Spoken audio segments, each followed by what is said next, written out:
Jayce, congratulations. After all the adversity that your team was facing heading into this series, how does it feel now to have made it through and be heading on to the NLDS? Unbelievable, relieving, rewarding. At the same time, we're not done.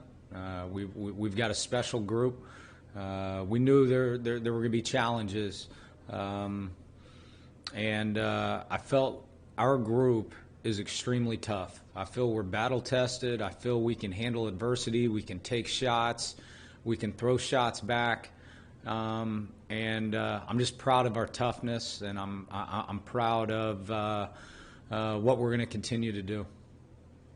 Jayce, a lot of highlights today, but we obviously have to talk about your bullpen. Can you even begin to describe how gutsy a performance it was, not only today, but throughout this entire series? No, Scan, we'd be here all night. Like, I mean, what those guys did this series and then tonight, I mean,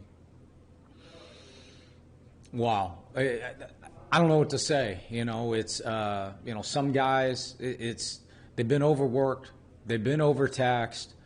The medical team getting these guys last night, staying late, working on them, getting here early, working on them, and then man-to-man, everybody came up and said, I'm good. Give me the ball. I'm good. Give me the ball. And, tonight for me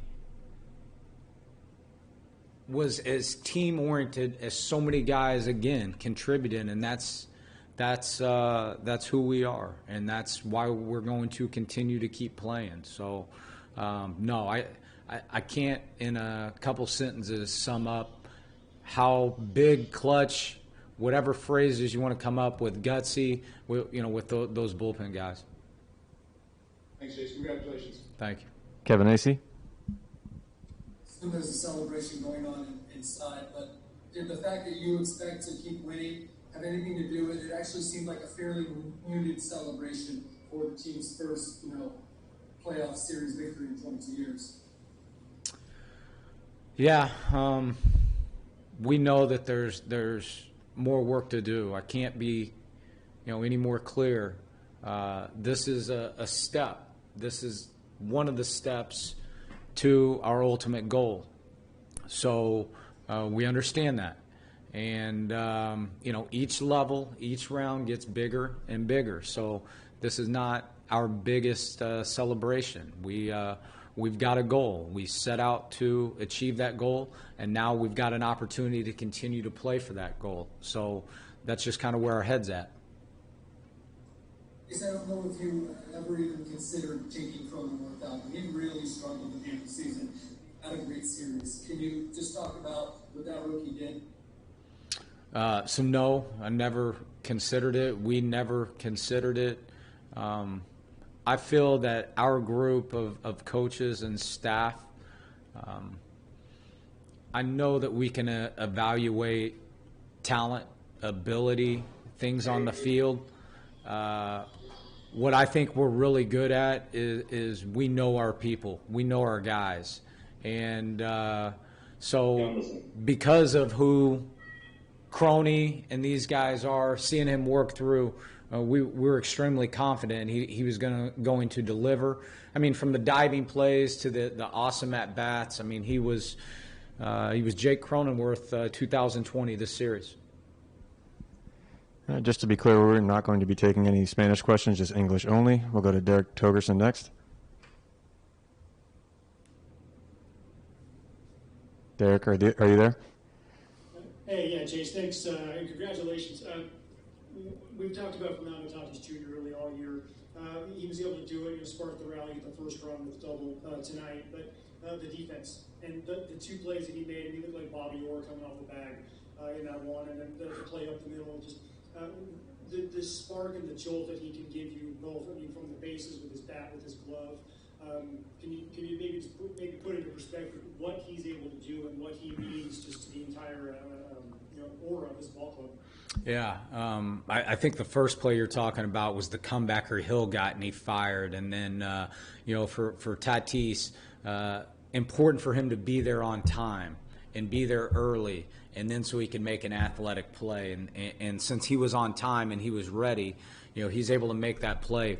There are a lot of shortstops just because of the size, maybe not have been able to make that play. And then, the knuckleball line drive, just for him to just be an athlete. He drop steps, goes sideways, and then is able to use his hand-eye with the extension and make that play. So, he's a dynamic player, and his fundamentals are tightening up. He's maturing on the job, and just credit to him and certainly Bobby Dickerson, on the infield defense, the work that these guys have done. This has been a long body of work, and it's just awesome to see him take it into a game like this. And then in the first game, it looked like the Cardinals were the veteran club. They have a guy like Yadi Molina, all kinds of postseason experience. It looked like you guys maybe had a little bit of jitters. And in the middle of game two, it's like the whole thing flipped. It looked like the Padres are the playoff veterans. What do you see from your club, especially in a game like today, when you see the Cardinals start to melt down defensively a little bit late in the game, and just the maturity that you guys showed, especially late in a close game in an elimination afternoon? I think it's like it's easy to look at game one. We're nervous. We're whatever. Like I don't think so. Like I think we played well. We just got in a hole early. We had base runners all day. We hit 5 or 6 balls on the screws. And they made tremendous plays when we either hit them at them or they covered some ground, went full extension, made some plays. So besides just getting in a hole, I thought we played well all series. And that's a gritty team over there, and hats off, to them on their season. They've overcome a lot of huge obstacles, and they never went away. We knew it was going to be a grind. We knew it was going to be a battle, and we're fortunate enough to come out on top. Thanks, Jayce. Have fun in Texas. Thank you. Dennis Lynn. It's awesome knowledge joined you guys fairly a month ago, and this series he caught all 27 innings and every single pitcher. How and why was he able to do all that work for you guys? Toughness. He's dealing with some stuff. He's dealing with some aches and some pains, and he's going through just some physical limitations. So obviously the way we believe in him, how much he wants to play, he's been a huge addition. Castro has as well, and we've needed him down the stretch. We're going to need him going forward. These games, we're not getting days off, so we're going to get a couple days. We're going to try to recover, and then we got to get ready to get into a big time battle. Marty Caswell. Can you start over, Marty? Sorry, it's hard to hear you. So many guys on this team, including yourself, made big sacrifices, and you've been away from your family. How emotional is this moment, and also knowing the joy you're bringing to your family? Yeah. So, first on the joy, of the city. Just coming out of the game last night, and the people around the stadium, and hearing the horn, and just taking a moment, especially for the players, to share a moment and go around and acknowledge the fans that are out around the stadium. That's special. You get so caught up in the game, and you truly try to stay pitch to pitch. And at the end, I was thinking about showing up here on the days with a group of coaching staff and a group of players where we didn't know we were going to play. I was thinking about Bobby Dickerson and hitting ground balls at 7:30 in the morning and having small groups of guys. I think about, it's easy to think about all the players and the stuff they've sacrificed. I think about our family members and, wives and children that, are away, and the wives are doing a heavy, I guess, a lot of the heavy lifting, why we're here. So it's more than just the staff and the players. It truly is. Our organization's a family, and we've had so many people that have just sacrificed, and for this opportunity. And honestly, you get in these moments, and you see the guys win, you see them rewarded for their work, and you see the city, which hopefully when I get out of this building, just to maybe take a little bit of that in and store it in the memory bank. It's special. We have time for 2 more. We'll go to Bryce Miller. Jayce, congratulations. The Cardinals scored in the first inning of Game 1 and Game 2. What tipped the decision on going with Craig today, and how important was it in terms of what he gave you in that start? What he did was set the tone. So we had a ton of discussion. And what's the right move? What's the, you look at the numbers, you look at the analytics or whatever. At the end of the day, we banked on the man. And, looking back, we were this guy never missed a day at COVID camp. He knows this mound. He knows this mound well. He is one of the leaders of this clubhouse. There is a ton of belief in the man there.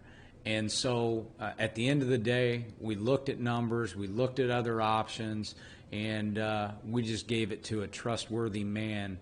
And how he was able to set the tone and get us out of there in an even game when we hadn't done that yet. It was huge, and I think it set the tone on the domino effect for the other guys coming in and doing the job. If that goes haywire or they get some more runs, we may be spinning. But at the end of the day, we bet on the person. Thank you. All right, we can take one last question with Stephanie Epstein. Just how closely did the way this played out track with the sort of out-by-out plan that you guys mapped out before the game? And then also, how many guys did you have left out there at the end? Like, if this had gotten crazy, who was left? Who was still available? We had, Strom, Altavia, Zach Davies, Paddock, Richards. I believe they were left. I mean, there's, mathematically, like there's so many scenarios that could happen. I mean, I think the one that, and we started looking at it, and I said, we got to roll the dice at some point, and we got to try to catch lightning in a bottle. Just, obviously we're trying to get the ball to Pagan and Palm and Rosie, down at the end. Like, how are you going to do that, and what are the matchups, and so rolling the dice in the sixth with Patino, and he answered the bell, and it's. We believe in our guys. You're on this team. You're going to get opportunity. You're going to get opportunity to contribute. And so at the end of the day, again, believe in the person. Thought he was going to throw strikes. It's explosive stuff. They hadn't seen him yet, where they'd seen, some of our guys 2 and 3 times. So that was kind of the roll of the dice. And for that young pitcher to step up and put that 0 up when Grisham squeezed that ball, that Fowler hit, and for him to come off the mound, I think it gave us even another shot of juice. And it was huge what he did tonight.